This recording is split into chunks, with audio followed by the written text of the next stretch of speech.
Hi வணக்கம் நண்பா நண்பீஸ். 2026 பொங்கல் பண்டிகை வந்து நெருங்கிட்டே இருக்கு. இந்த முறை பார்த்தீங்கன்னா, பொங்கல் பரிசா ரொக்கமா வந்து பணம் கொடுக்க முடிவெடுத்திருக்காங்க.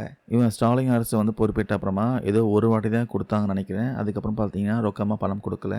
நிதி சுமை காரணம் காட்டி பணம் குடுக்காம இருந்தாரு. இப்போ எலெக்ஷன் வரதுனால இந்த வாட்டி ரொக்கமா பணம் குடுக்க முடிவெடுத்திருக்காங்க. அதுவும் எவ்வளோ அமௌண்ட் குடுக்கலான்ட்டு இறுதி முடிவெடுத்திருக்காங்க. எல்லாமே டீட்டெயிலா இந்த பதிவுல பார்க்கலாம். முதலமைச்சர் ஸ்டாலின் அவர்கள் வந்து இந்த முறை பொங்கல் பரிச வந்து அள்ளி கொடுக்க முடிவு பண்ணிட்டாராம். தொகை எவ்வளோ? எப்போதுலேருந்து விநியோகம் பண்ண போகிறாங்க? யாருக்கெல்லாம் வாங்கலாம்? விவரமா இந்த வீடியோவில் பார்க்கலாம். ஆரம்பத்தில் அரசு தரப்பில் பார்த்தீங்கன்னா 5000 கொடுக்கலான்ட்டு பிளான் பண்ணாங்க. ஆனால் நிதித்துறை அதிகாரிகள்லாம் கணக்கு போட்டு பார்த்துட்டு ரூ. 5000 கொடுத்தா அரசுக்கு பெரிய நிதி சுமை ஏற்படும்னு சொல்லிட்டாங்க. இதனால் இந்த முறை பார்த்தீங்கன்னா ரூ.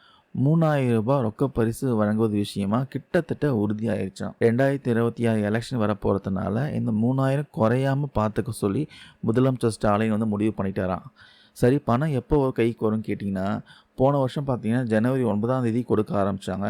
ஆனால் இந்த முறை பார்த்தீங்கன்னா ஜனவரி 7ஆம் தேதி புதன்கிழமை முதலே பார்த்தீங்கன்னா விநியோகம் தொடங்க வாய்ப்பு இருக்குன்னு சொல்கிறாங்க. கரும்பு கொள்முதல்லாம் ஜனவரி முதல் வாரத்திலே தொடங்கின்னு சொல்லியிருக்காங்க.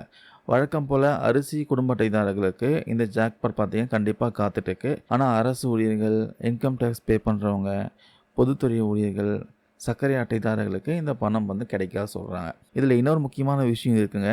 2026 சட்டமன்ற தேர்தல் மனசில் வச்சு முதலமைச்சர் ஸ்டாலின் பார்த்தீங்கன்னா ஒரு மெகா பிளான் போட்டிருக்காராம். பொங்கல் பரிசு கொடுக்கும்போதே ஒரு ஸ்பெஷல் சர்வே எடுக்க போகிறாங்க. அதிகாரிகள் உங்கள் வீட்டுக்கே வந்து உங்களுக்கு மகளிர் உரிமை தொகை வந்து வருதா, பொங்கல் பரிசு கிடைக்குதா, பள்ளி உதவித்தொகை வருதா, எல்லாமே விசாரிக்க போகிறாங்க. உங்கள் குறைகளை வந்து சொல்ல ஒரு படிவம் வந்து கொடுக்க போகிறாங்க. ஒரு ஃபார்ம் கொடுப்பாங்க.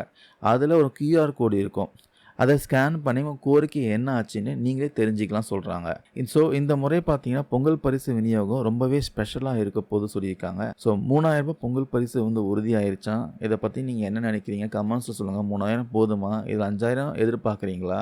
ஸோ அதுக்கப்புறம் பார்த்தீங்கன்னா இந்த பொங்கல் பரிசு அமௌண்ட்டை மட்டும் மனசில் வச்சிங்கன்னு யாருக்கும் வந்து ஃபேவராக முடிவு எடுத்துடாதீங்க.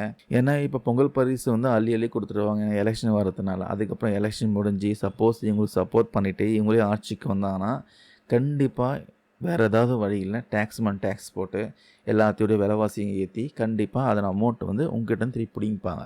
அதனால் தயவு செய்து எக்காரணத்தை கொண்டும் இது மாதிரி கவர்ச்சிகரமான திட்டங்கள் பார்த்து நம்பி ஏமாந்துடாதீங்க. யோசிச்சு முடிவுங்க. லாஸ்ட்டு 5 இயர்ஸாக நாட்டுக்கு என்ன வளர்ச்சி திட்டங்கள்லாம் வந்திருக்கு, உங்களுடைய பொருளாதாரம் எப்படி இருக்குது, நாட்டுடைய விலைவாசி எப்படி இருக்குது, ஸோ என்ன பெனிஃபிட் உங்களுக்கு கிடச்சிருக்கு, கொஞ்சம் யோசித்து நல்ல முடிவாக நல்ல அரசியல் கட்சி தலைவரை தேர்ந்தெடுங்க. இந்த பதிவில் நான் ஷேர் பண்ண தகவல் வந்து யூஸ்ஃபுல்லாக இருக்கும்னு நினைக்கிறேன். தேங்க்யூ நண்பா நண்பீஸ்.